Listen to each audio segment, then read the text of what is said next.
ვიძახი ხა მაგას.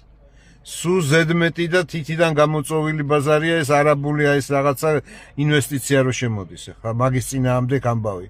მაგაში 100%-იანია იმ ბოკერიას სოლი რო თქვა ეხლა რომ ისაო ოპოზიციას ატახილი აქვს ისაო რა სირობაო მაგ საკითხთან დაკავშირებით 100%-იანია. სააკაშვილო გარეთ ყოფილიყო ზუსტად იგივე მაგ არაბებს შემოიყვანდა ზუსტად ეგეთივე ინვესტიციას გააკეთებდა ისიც. ინვესტიციებზე დგას დღეს სოფლიო.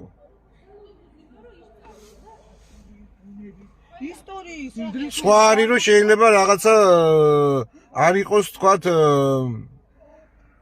ბოლომდე ქართული ინტერესი დაჭერილი თქვათ ბოლომდე, მაგრამ ის რომ 33% იძლევიან ამ გამათხოვებულ ქვეყანაში და სამუშაო ადგილები ასე თუ ისე შეიქმნება და ჩვენ თლიან შიდა პროდუქტზე ეს დადებითად იმოქმედებს ეს ეგრეა ეს ესეა შავები შეუშვა ევროპამ კაცო და ამერიკამ უბრალოდ ერთია რომ აი ეს სპონტანურად არ უნდა გაკეთდეს და კონტროლირებადი უნდა იყოს და უნდა ძალიან სერიოზულად უნდა მიუდგენ მაგ საკითხს თორე გადაკეტვა და არ შემოშვება ეს არაფრით არ შეიძლება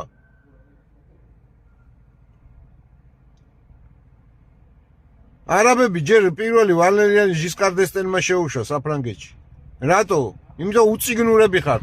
წაიკითხეთ ის რო გეუნებით ის არნოლდ ტოინბის ის პასტიჟენი ისტორიის კვლევაში.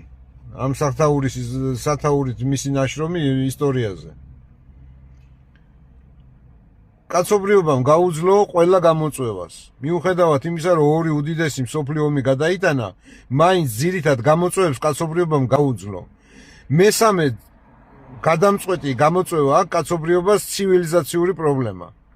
თუ ამას არ გადაჭრის, კაცობრიობას ელოდება აბსოლუტური კრახიო. და ეს მართალია. შავების რაოდენობა და არაევროპელების რაოდენობა იზრდება სინათლის ისწრაფით და ევროპოიდული რასის რაოდენობა რამის არის კლებულობს. და ვეღარ შეაჩერებ 50 და 100 წლის მერე ვეღარ გააჩერებ, რაც უნდა მაგარი იარაღი ქონდეს.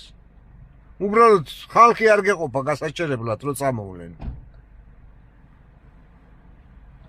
უკვე ხო ხედავთ არმიები აღარ აქვს ევროპას. არმიები აღარ აქვს.